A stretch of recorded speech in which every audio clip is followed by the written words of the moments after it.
Hey, what's up everyone? This is Anthony from Anthony's Customs, and for this review we are looking at the new 52 DC Universe Classics Flash figure. He's built basically on the medium build body, just with some new sculpted details. And this is clearly what the TV show Flash's suit is based on because of the head design and some of the body elements. They have all that paneling going on. So it's pretty cool to look at this figure again, and somebody requested that I review all of the Flash figures individually. I'm not going to quite meet that goal, but I'm going to get at least some of them done for you guys so you can see them again with new context of the show and just of me knowing more about figures in general. So let's take a look. He stands about 6 3/4 inches tall, so he's a little bit tall for a DCUC figure. Some of them are, some of them aren't. It's going to fit in well enough, really no problem there. First thing that stands out to me, other than it looks like a pretty good figure in general, is that the legs and the arms are a different color red than the upper legs and the torso and head. It doesn't look that good. It's pretty obvious, so that's disappointing. However, all of the yellow paintwork on him is done really well. Some of it doesn't quite match up, like you can see at the hip there, but all of the line work, really nicely done. It makes the figure stand out and looks really good. The boots are painted with a glossy gold. Nice sculpt work on there. Paintwork, a little sloppy, but it's not horrible.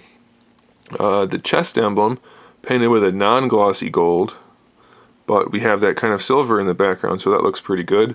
And then the ears match that yellow there. Face paint, it's okay. It's nothing to write home about, but it looks okay, and I like the head sculpt. They actually sculpted the seams in there. None of these seams are actually sculpted like the new 52 Batman and Superman. That would have really made this guy look good, so that's a little bit disappointing.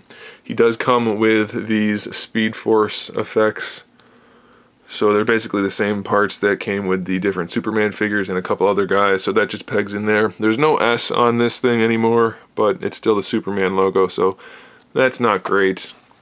And he has the ones for his wrists also, so they're okay. Or you can snap them onto his legs, which I would probably do just because I think it looks better. But while he's running, I guess it would be in the wrong direction. So I don't know. Whatever you want to do, you can put them in different places. That's probably a good idea. So you can have some options with that. I'll take some photos and post them at the end here so you can see what he looks like. But it's a decent figure. If you're a new 52 Flash fan, then go ahead and pick it up. It's really the only bad thing about it is the coloration issues for the red. Everything else is pretty good. As far as articulation goes, we'll go through that real quick. The head looks up and down just fine, so you can put him in a running pose. It would have been nicer if he could look up a little farther, but it's not horrible. Standard ball hinge for the shoulder, no problem there. Bicep swivel, single jointed elbow, 2 wrist swivels, or a wrist swivel with 2 fists on either side. No gripping hands for this guy, but you don't need him since Flash is basically just a runner and puncher. He doesn't need to hold stuff. Ab crunch works okay.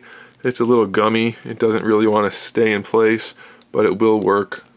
Waist twist is just fine.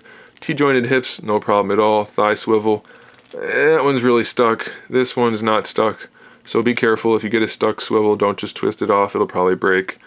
Single jointed knee works a little bit better than 90, so that's good. And then the ankle hinge works pretty well. Pegs in the feet, soles on the feet. Shouldn't have too much trouble posing him and making him look pretty good. So like I said, I'll do that in some photos and you can see what he looks like. There you go, guys. Thanks for watching. Make sure you subscribe to the channel so you can see my upcoming figure reviews, custom figures, and other good stuff. And in the meantime, keep collecting.